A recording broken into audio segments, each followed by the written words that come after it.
Oggi siamo in compagnia del professor Dennis Kivlighan, che è docente di Counseling Psychology presso l'Università del Maryland e nostro graditissimo ospite presso l'Università di Padova per un importante convegno sulla ricerca relativa alla psicoterapia di gruppo. Professor Kivlighan, I'd like to ask a few questions concerning your activity as a researcher for group therapy. My first question is, what are the most critical issues when doing group therapy research, and what kind of opportunities could emerge in this field which might have a positive impact on psychotherapy research as a whole?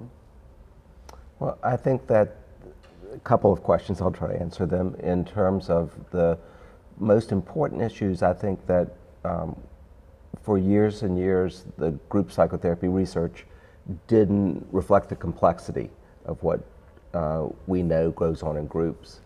And I think that we're starting to be able to do that better. We're starting to be able to look at how multiple factors affect what happens in group, how the members' own relationships, the other members' relationships, the group therapist relationships all interact with each other. And so I think that that's really what is happening now and will continue to happen. And I think it's actually an exciting time to be a group therapy researcher. I think that what group does for other areas of psychology is in group you can't help but realize that there are interacting relationships, that it isn't just a one-way street. You know, so many times in psychotherapy, we think about the therapist affecting the client, and, you know, what they do to affect the client, and we don't often think about how the client affects the therapist and how they interact with each other. But you can't do that in group. You can't ignore the fact that people are both causes and consequences, that they have a reciprocal relationship with each other. And I think that there is a continual interaction between all the members involved.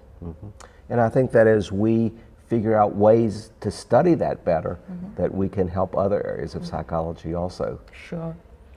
Talking about group therapy research, what is the current state of the art, or its main points, so to say?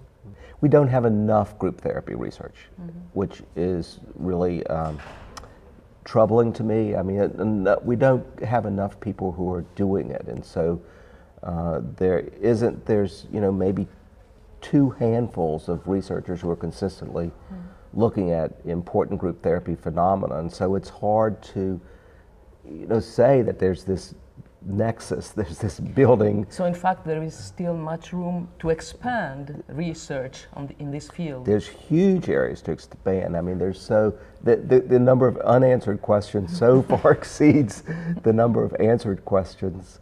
I mean, on one hand it's lamentable, on another hand it's exciting. It's a great time for someone to go into group therapy research. In 2017, the International Journal of Group Psychotherapy published an interesting contribution by Les Green, who proposed a top 10 list of different approaches to group therapy research. And among others, ranking 4, he included the case study.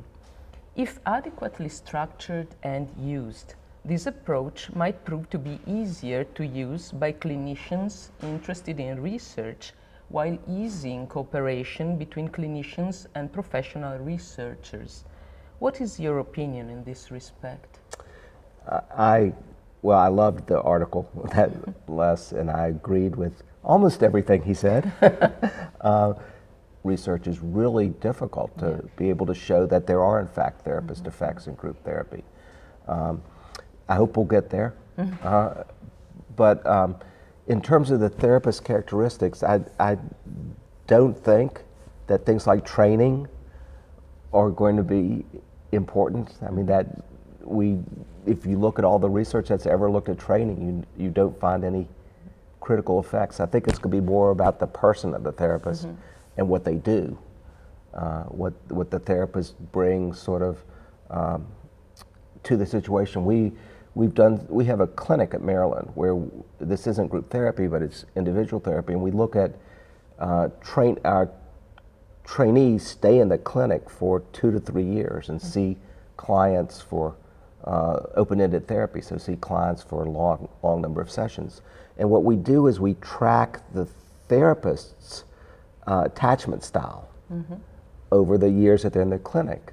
And so what we have found that the process of doing therapy helps therapists, the process of doing therapy and getting supervision, I think the supervision is critical, helps therapists become more, less anxiously attached, less avoidantly attached, and in general, but some therapists have greater increases in those or greater decreases in avoidance attachment.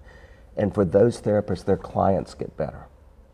So if the therapists become more securely attached, so more over confident time, about his own or her own attachment, in a way?